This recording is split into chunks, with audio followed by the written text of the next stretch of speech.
इस जमात को होल व खौफ ने परागंदा यानी परेशान कर दिया। बस वो हर पस्ती व बुलंदी में पनाह ले रहे थे, जिस तरह कबूतर बाज से डरता है।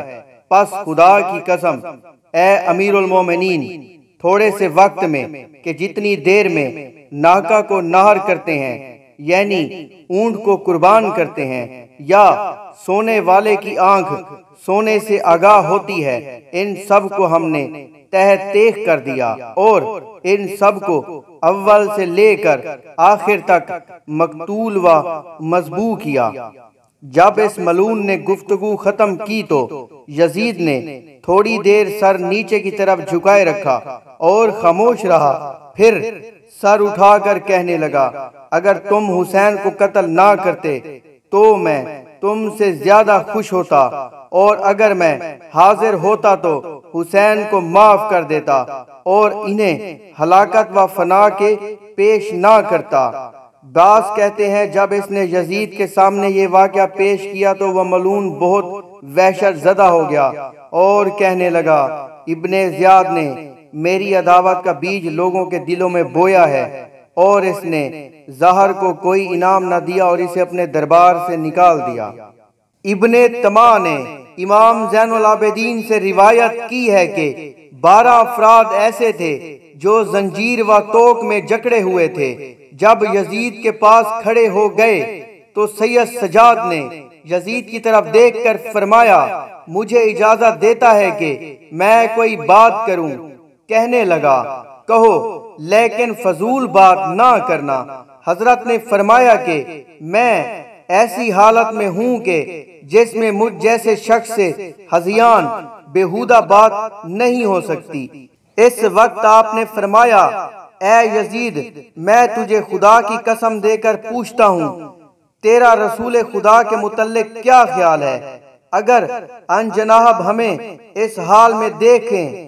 पस जनाब फातिमा दुख्तर सैयदुल शोदा ने यजीद से फरमाया, ए यजीद, क्या रसूल की बेटियों को भी कोई कैद करता है? अहले दरबार और यजीद के घर वाले इनके कलमात सुनकर रोने लगे, यहाँ तक के गिरिया व नाला की आवाजें बुलंद हुई। पस यजीद ने हुक्म दिया और रस्सियां काट दी गई और तोक उतार दिए गए।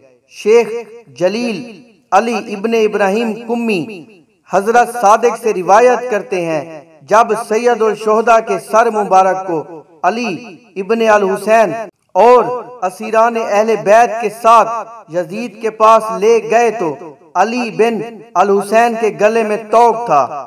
तो आपने फरमाया, जब मुझे कत्ल कर दोगे तो रसूल खुदा की बेटियों को इनके घरों की तरफ वापस कौन ले जाएगा, जबकि मेरे अलावा इनका कोई महरम नहीं है। यजीद कहने लगा, तुम ही इन्हें इनके घरों में वापस ले जाओगे। पस यजीद ने सुहान मंगवाया और इससे आपके गले से तोक उतारने लगा। एक दिन सैयद सजाद की तरफ रुख किया और कहने लगा, अपनी हाजात बयान कीजिए, आपकी 3 हाजतें रवा की जाएंगी। हजरत ने फरमाया, मेरी पहली हाजत यह है कि मेरे सरदार मौला और आका और मेरे बाप इमाम हुसैन का सर मुझे दिखा ताकि मैं इसकी जियारत करूं, इससे तोशा हासिल करूं और इससे आखिरी मुलाकात कर लूं। दूसरी हाजत यह है कि हुक्म करो कि लोगों ने जो कुछ हमारा लूटा हुआ है वो हमें वापस कर दें। तीसरी हाजत यह है कि अगर तू मेरे कत्ल का इरादा रखता है तो किसी अमीन शख्स को अहले बैत रसूल के साथ रवाना कर, जो कि इन्हें इनके नाना के हरम तक पहुंचाए। यजीद लईन कहने लगा, बाप का सर देखना तो आपके लिए कभी मुमकिन नहीं होगा, रहा आपका कत्ल करना तो मैं आपको माफ करता हूँ और दरगुजर करता हूँ, और खवातीन को आपके बगैर कोई मदीना नहीं ले जाएगा। बाकी रहा आपका लूटा हुआ माल तो मैं अपने माल में से कई गुना कीमत अदा कर देता हूँ। हजरत ने फरमाया, हम तेरे माल से कुछ फायदा नहीं उठाना चाहते, तेरा माल तेरे ही पास रहे, हम तो अपना ही माल चाहते हैं। इसकी वजह यह है कि जनाब फातिमा दुख्तर आप मोहम्मद सल्लल्लाहु अलैहि वसल्लम के हाथ का बना हुआ पारचा, इनका मुतफक्का गुलूबंद और पैरहन इसमें मौजूद था। यजीद ने हुक्म दिया और लूटा हुआ माल बरामद किया गया और इसे वापस किया। साथ 200 दिनार अपनी तरफ से भी दिए। हजरत ने वो जरो माल लेकर फुकरा मसाकीन में तकसीम कर दिया। अल्लामा मजलिसी और दूसरे अलाम ने नकल किया है कि यजीद ने अहले बैत रिसालत को बुलाया और इन्हें शाम में इज्जत एहतराम के साथ रहने और मदीना की तरफ सेहत व सलामती के साथ वापस जाने का इख्तियार दिया। वो कहने लगे, पहले तो हमें इजाजत मिले कि हम मातम व आजादारी इमाम मजलूम करें।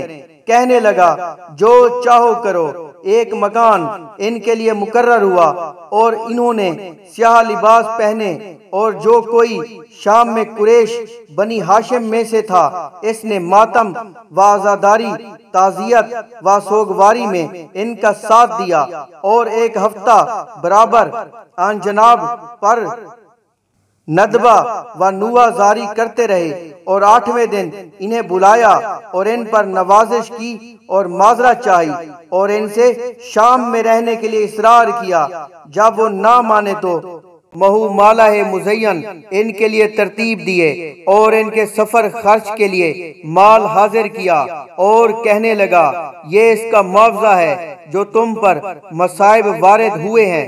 जनाबे उम्मे कलसूम ने फरमाया, ए यजीद, तू कितना ज्यादा बेहया बेशरम है।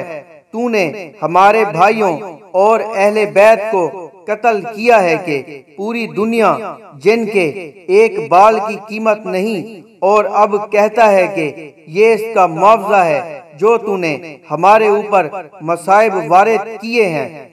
फिर इसने नुमान बिन बशीर को, जो असहाबे रसूल खुदा में से था, बुलाया और इससे कहा कि सफर की तैयारी करो और जो असबाब सफर जरूरी हैं वो इन खवातीन के लिए मुहैया कर लो। और अहले शाम में से जो शख्स अमानत व दियानत व सुलह व सदात से मासूम है, इसे कुछ लश्कर के साथ अहले बैत की हिफ्ज़ो हिरासत और इनकी खिदमत के लिए मुकर्रर करो और इन्हें मदीना की तरफ रवाना करो। पस बार रिवायत शेख मुफीद यजीद लईन ने हजरत सैयद सजाद को अलहदगी में बुलाया और कहने लगा, खुदा लानत करे इब्ने मरजाना पर। खुदा की कसम, अगर मैं आपके बाप के पास होता तो वो जो कुछ मुझसे मांगते मैं इन्हें अता करता, और जिस चीज से मुमकिन होता मैं इनसे मौत को रोकता और मैं इन्हें कत्ल ना होने देता। लेकिन खुदा की कज़ा जारी होकर रहती है। आपकी हाजत रवाई के लिए मैं हाजिर हूँ।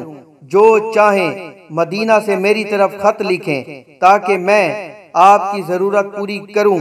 पस इसने हुक्म दिया तो हजरत को और अहले बैत को लिबास दिए गए और नुमान बिन बशीर के साथ एक कासिद रवाना किया और वसीयत की कि रात के वक्त इन्हें सफर कराया जाए और तमाम मकामात पर अहले बैत के आगे आगे हों और लश्कर इनके अकब में इतनी दूर के अहले बैत लश्कर की निगाह से ओझल ना हो और जहां कयाम करें वहां इनसे दूर हों और इनके इर्द गिर्द निगहबानों की तरह मुनकसम रहें। और अगर असनाए राह में किसी को वजू या कज़ाए हाजत की जरूरत हो तो इसे रफ़ाए हाजत के लिए उतारा जाए और सब काफिला रुका रहे यहाँ तक कि वो अपनी जरूरत पूरी कर ले और अपनी नशिस्त पर बैठ जाए और उनसे खिदमत गारों और निगहबानों वाला सलूक किया जाए यहाँ तक कि मदीना में वारिद हों। बस इस शख्स ने यजीद की नसीहत पर अमल किया और अहले बैत अस्मत को राहत व आराम व मदारात के साथ चलाता और हर लिहाज से इनकी मराद करता, यहाँ तक कि वारिद मदीना हुए। और कुरमानी ने अखबार और दौल में नकल किया है कि नुमान बिन बशीर 30 अफराद के साथ अहले बैत को इसी तरीका पर ले चला जैसे इसे यजीद ने हुक्म दिया था, यहाँ तक कि वो मदीना में जा पहुंचे। बस फातिमा बिनते मोमिनीन ने अपनी बहन जनाब ज़ैनब अलैहिस्सलाम से अर्ज किया, इस शख्स ने हमारे साथ एहसान व नेकी की है, क्या आप मुनासिब समझती हैं कि हम इसे इसके एहसान के बदले कोई चीज दें? जनाब ज़ैनब ने फरमाया कि सिवाय अपने जेवरात के हमारे पास कुछ नहीं है जो हम इसे दे सकें। बस इन्होंने अपने कंगन और 2 बाजू बंद जो इनके पास थे नुमान के पास भेजे और इनकी कमी की वजह से माजरत चाही। नुमान ने वो सब चीजें वापस कर दी और कहने लगा, अगर मैंने ये काम दुनिया के लिए किया होता यही चीजें मेरे लिए काफी थी और मैं इन पर खुश हो जाता, लेकिन खुदा की कसम मैंने आपके साथ जो नेकी की है वो सिर्फ खुदा के लिए और आपकी रसूल खुदा से कराबत की वजह से की है।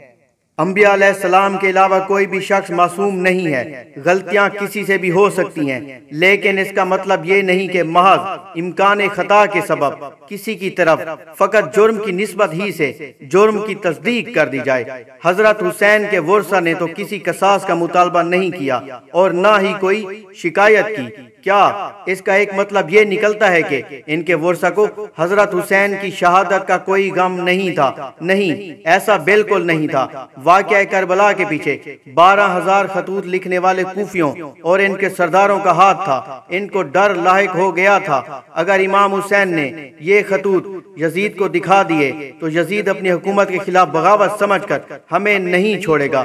इसलिए इन्होंने भेस बदलकर इमाम हुसैन के खैमों पर हमला किया, आग लगाई और खतूत जला दिए। बेशक ये सोच का मकाम है, इसलिए जुर्म आयद करने वाले के पास इसका सबूत हो, महज सुनी सुनाई बात ना हो। जुर्म आयद करने वाला यजीद बिन माविया के दौर का हो, जुर्म आयद करने वाले तक नाकिल की सनद सही हो, बात इज्तिहादी गलती की नहीं जुर्म की हो। हक सच की तलाश वाले शिया हजरात के लिए सोच का मकाम।